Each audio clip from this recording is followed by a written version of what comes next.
Arsenal boss Mikel Arteta showed true colours with strict William Saliba contract clause. William Saliba has become one of the best centre-backs in the world at Arsenal, but his journey to the top has required patience and belief from his manager. If ever a player could make the case for loan spells being vital to long-term success, Arsenal's William Saliba would be the perfect example. After a contract clause stopped the Frenchman from leaving, the 25-year-old had to play the long game to make a success of himself with the Gunners. Back in 2021, the Frenchman was 2 years into his career at the Emirates Stadium without a single senior appearance, despite completing a high-profile £27 million move from Saint-Étienne.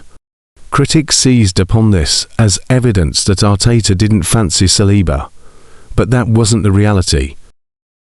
When Arsenal arranged to send their promising centre-back to OGC Nice in League One, the Riviera-based club wanted a buy option, and into the agreement.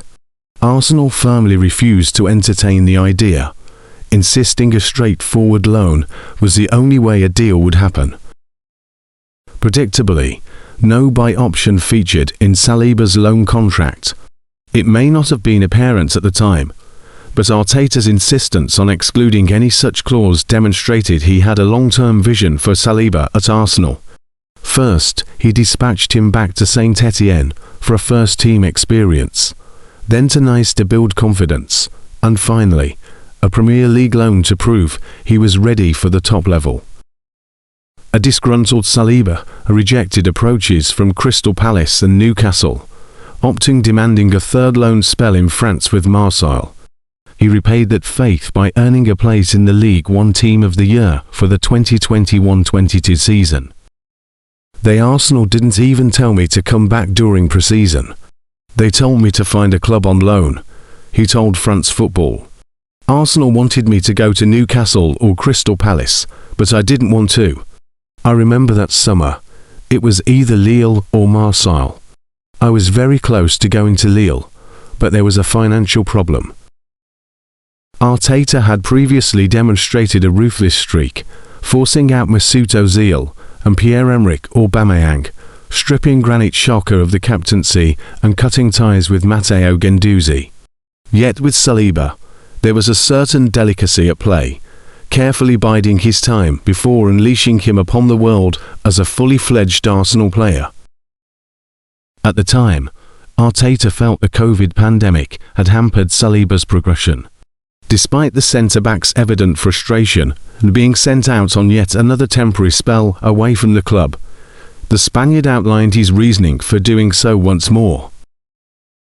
For many reasons, that wasn't the transition year that he needed, because he had a lot of injuries, some personal injuries, and also with COVID and the French league getting cancelled, he didn't have that year, Arteta said. He needs that year of transition, and we are trying to make the right decisions for him to give him the best transitional year for him to have the player we want in our future. It's safe to say that patience has proved worthwhile. Saliba is now regarded as one of the finest centre-backs on the planet, and, without his formidable partnership with Gabriel, Arsenal may well not have clinched the Premier League title last season. His ascent to the top of the game is reflected in his place in the France starting lineup. It took some time for Saliba to win the trust of Didier Deschamps, but at 25, he is now considered an essential component of Les Bleus' setup with 34 caps to his name. Beyond his standing as a world-class defender, there is clear logic in pairing him alongside Dayot Upamecano for their Group I clash with Norway on Friday. Erling Haaland will be prowling the penalty area, desperate to add to his 4-goal haul at the World Cup as he pursues the Golden Boot and a deep run in the tournament. Saliba has gone head-to-head with the imposing Norwegian across the last 4 Premier League seasons whenever Arsenal have faced Manchester City, and their duels have been utterly compelling.